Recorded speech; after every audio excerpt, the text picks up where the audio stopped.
Orchid വളർത്തുന്നവർക്ക് ഒഴിച്ചുകൂടാൻ പറ്റാത്ത ഒരു വളമാണ് കാൽസ്യം നൈട്രേറ്റ്. ചെടികളുടെ കോശഭിത്തി രൂപീകരണത്തിൽ ഏറ്റവും അത്യാവശ്യമുള്ള ഒരു മൂലകമാണ് കാൽസ്യം. അതുപോലെ തന്നെ ചെടിയുടെ രോഗപ്രതിരോധ സംവിധാനത്തെ ഉത്തേജിപ്പിക്കുന്നതിൽ കാൽസ്യം വലിയ പങ്ക് വഹിക്കുന്നു. കാൽസ്യത്തിൻ്റെ അഭാവം പുതിയ ഇലകളെയാണ് ഏറ്റവും ബാധിക്കുക. ഇലയുടെ അഗ്രഭാഗം കറുത്തിരുണ്ട് കരിഞ്ഞ പോലെ ഇരിക്കുകയും ചെടിയുടെ വളർച്ച മുരടിച്ച് ഇലകൾ ഇറഗുലർ ഷേപ്പിലാകുന്നതും കാൽസ്യം ഡെഫിഷ്യൻസിയുടെ ലക്ഷണങ്ങളാണ്.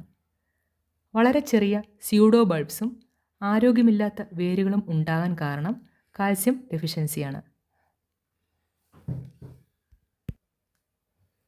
കാൽസ്യം ഡെഫിഷ്യൻസി മൂലം ഫംഗസ് ബാധ ഉൾപ്പെടെ വിവിധ രോഗങ്ങൾ ഉണ്ടാകും.